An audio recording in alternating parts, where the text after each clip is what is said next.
Pembuatan sketsa. Sketsa merupakan gambaran awal atau bentuk kasar dari ide yang menjadi pondasi dalam membuat lukisan.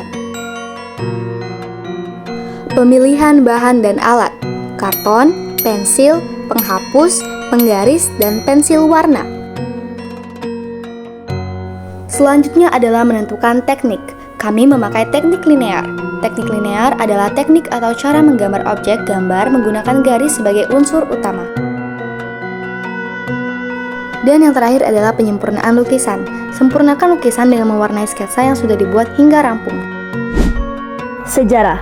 Di antara banyaknya rumah adat Sumatera Selatan, yang paling populer adalah Rumah Limas.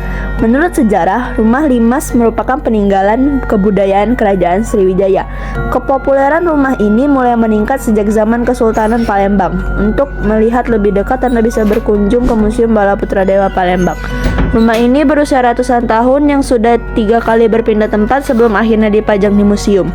Rumah yang ada di museum ini disebutkan awalnya dibangun oleh bangsawan bernama Pangeran Syarif Abdurrahman Al-Habsyi berkebangsaan Arab. Rumah ini sudah berapa kali pindah karena memang dibangun tanpa paku melainkan pasak, sehingga dapat dibongkar untuk dipindahkan. Rumah Limas berjenjang 5 dengan bermakna 5 emas, yaitu keagungan, rukun dan damai, sopan santun, aman dan subur, kemudian makmur dan sejahtera. Pintu gerbang emas harus ada pada setiap rumah limas. Struktur atap. Atap rumah limas biasanya berbentuk limas, yakni atap yang meruncing ke atas, mirip dengan bentuk piramida. Bentuk ini tidak hanya memberikan estetika tetapi juga membantu menyalurkan air hujan dengan efisien. Kolom dan tiang. Rumah limas didukung oleh tiang-tiang kayu yang kuat, yang sering kali dibangun dengan teknik sambungan tradisional. Tiang-tiang ini memberikan stabilitas dan mengangkat rumah di atas tanah untuk menghindari kelembapan. Filosofi. Rumah limas memang mempunyai banyak filosofis yang mendalam, terdiri dari 5 tingkat dengan makna dan fungsi yang berbeda-beda. 5 tingkatan ruangan diatur menggunakan filosofi Kekijing. Tingkat pertama atau disebut pagar tenggalung merupakan ruangan terhampar luas tanpa dinding pembatas.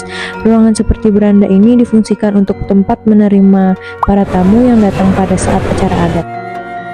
Tingkat kedua atau disebut jogan merupakan tempat berkumpul diperuntukkan bagi anggota keluarga pemilik rumah yang berjenis kelamin laki-laki. Masuk lebih dalam atau pada Kekijing ketiga lebih memilih privasi dibanding ruangan sebelumnya. Posisi lantainya lebih tinggi dan bersekat. Ruangan tingkat 3 ini hanya digunakan oleh tamu undangan khusus ketika pemilik rumah sedang mengadakan hajat. Khusus orang yang dihormati dan memiliki ikatan darah dengan pemilik rumah dipersilahkan untuk ke tingkat keempat. Terakhir, tingkat kelima atau disebut gegajah memiliki ruangan paling luas dibanding ruangan lainnya. Ruangan ini lebih istimewa dan lebih bersifat privasi, hanya dimasuki oleh orang yang mempunyai kedudukan yang sangat tinggi dalam keluarga maupun masyarakat.